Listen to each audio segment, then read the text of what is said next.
Hello, today I'm going to talk about the Knitter issue 229.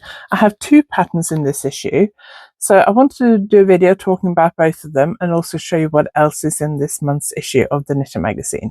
So I hope you enjoy today's video.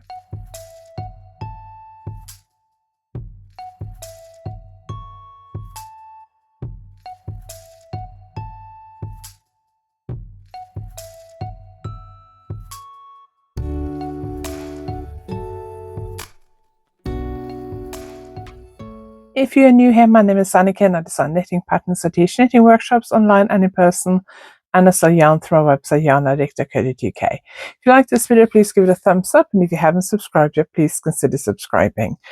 Normally I will start these videos with a look at what the design looked like before I sent it off for the magazine. So for most of my magazine designs, I try and film a short video before I post it off, talking about the design, showing it on my dress form if it's a garment or shawl or scarf or something like that, and just showing you what it looks like before I send it off. But sometimes I don't have time to do that, and on this occasion I didn't have time. But I have two patterns in this issue, so I still want to show you what they look like and talk about them, and also we'll have a look at what else is in this issue. So I really like this design on the cover. Really pretty lace pattern, and the yarn looks really soft. I don't actually know which one this is, but we'll find out as we go through this issue. So this magazine's been in the shops for, I think, nearly 2 weeks by the time this issue comes out. So as I said before, one of the things I like about the Knitter is that they have pictures of all the designs featured in this issue, plus the name of the design, the name of the designer, and the page number you can find it on. And this arrived last week, and I think I talked about it in the podcast last week. So I'm filming this on Wednesday. What is it? Wednesday, 17th of June, and it'll be out the following Tuesday. So in the podcast 2 weeks ago, I'm pretty sure I talked about this. I didn't notice that I had two patterns in this issue until they popped up on Ravelry a couple of days ago. So let's have a look and see what's in this issue. So this is the cover design, and it's by Brona Miss Kelly. I really like that. That looks really, really pretty. Really nice lacy tee, lace on the top, stocking stitch for the rest of it, and it is knitted in a cashmere blend. It's King Cole Naturally Soft 4-ply, which is 90% Blue Face Leicester and 10% cashmere. It's got, when you look at the picture, it's got that kind of slight sort of fussiness to it, sort of bloom that cashmere yarns normally get. I'm sure I've knitted with this yarn before. But it looks really nice. It's got the lace details on the front and the back and the top of the sleeves. So I really like that. Then there's the Knitter Loves pages with news of new yarns, new patterns, new books, various things. We won't look at that. And then they do a column where they talk about different YouTube videos, and I've been featured in there a couple of times. So this will be a way of discovering new YouTube channels if you like watching YouTube, which I assume you do if you're watching me. Then there's some ads, some different bits and pieces, an events page. And then this design is Mary Henderson. I love Mary Henderson's designs. They're absolutely fabulous. Always Shetland-inspired colourwork, or most of the time it's Shetland-inspired colourwork. This is a sleeveless one, so you can wear it as a t-shirt in the summer or lay it over shirts or long sleeve t-shirts in the winter. And then there is a pull-out feature by Kate Heppel, 8-page pull-out. That's the pattern. Really nice lacy top, lacy cardigan. And then there is an interview with Kate. So the pattern and the interview with Kate is all together, and the picture of some of her other designs is all together in the pull-out feature.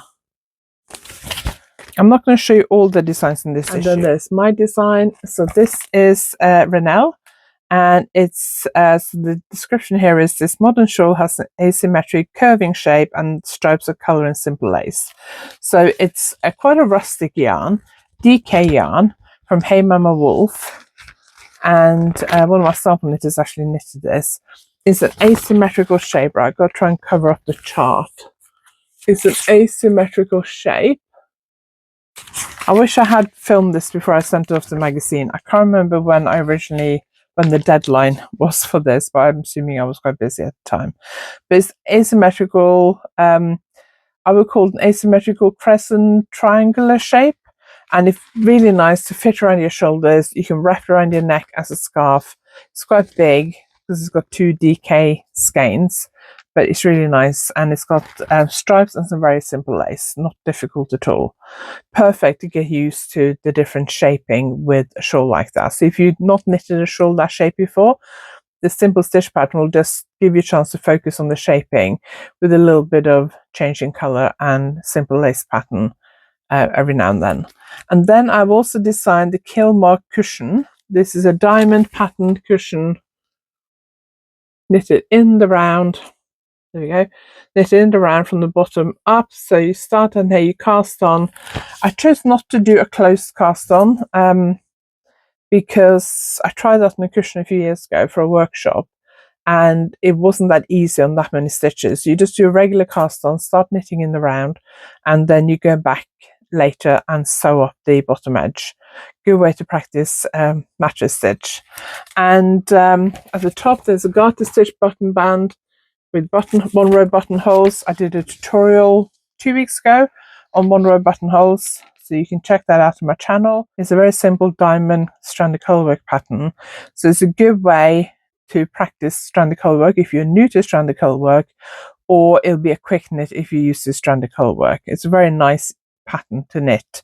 Gives you a very nice smooth tension because you never have more than 3 stitches in any one color. Most of the time there's only 2 stitches in one color before you change color. So it's a good way of practicing stranded colorwork. I used West Yorkshire Spinners Morris DK for this. It's the first time I've used Morris DK, and I really liked it. It's a blend of 50% Blueface Leicester, 25% Masham wool, and 25% Blueface Carry Hill wool. So all, I'm assuming, British breeds. It takes 100 gram. It's actually 3 colors. I was going to say it looks like 2, but it's actually 3 colors. So the main color, which is the kind of burnt orangey color, hang on, let's show you that one, is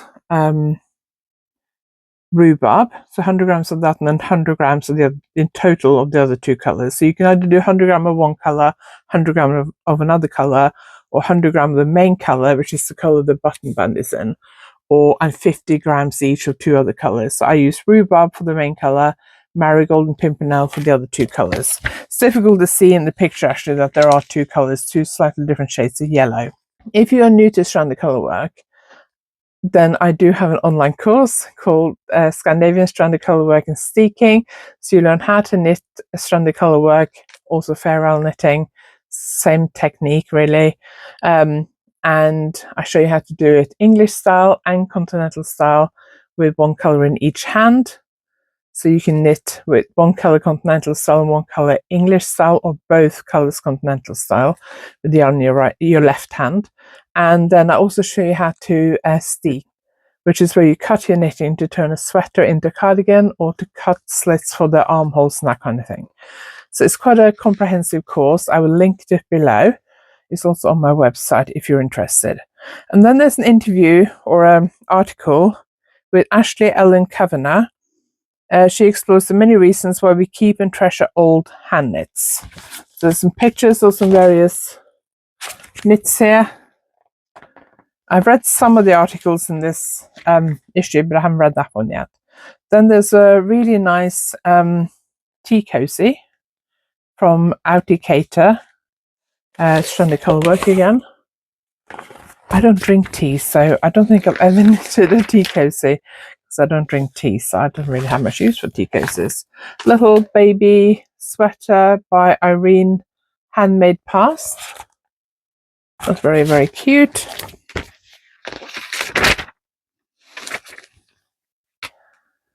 There is some other designs. There is a masterclass on decorative cast-on methods, showing you several different decorative cast-on methods. And then there's another Mary Henderson design. This is beautiful. Meadow Thistle is called. Isn't that stunning? I really like that. And there's a beautiful baby blanket, bright and colourful. And then there is preview of some of the stuff coming up next month. I can't remember whether I'm in the next issue or not at the moment, off the top of my head. And then there's a advertising thing on like their digital downloads. I noticed this issue is actually available on Ravelry as a download. You can download all the patterns in this issue, not the actual magazines, just the patterns. And you can also download it on the Zinio app. I quite often do that. I have the Zinio app on my phone, but I don't normally read magazines on my phone because it's a bit difficult. But I have it on my tablet, and I have downloaded magazines, The Knitter and Simply Knitting, on the Zinio app, Zinio, on my tablet before and read them there. So if you don't want to buy the print copy or you can't get it where you live, then the Zinio app is a good way to get the whole magazine. If you just want the patterns, they're available as a collection on Ravelry. I'll link to the Knitter website, and I'll link to the Ravelry page below. I'll also link to all my social media profiles, my website, where you can sign up for a newsletter and buy my yarn, and see all my workshops and online courses and that kind of stuff, and link to my social media profiles and a few other things below this video, so do go and check that out as well. If you have any questions or comments, please leave them below. Thank you very much for watching. I really appreciate it. I hope you enjoyed today's video, and I'll see you next time.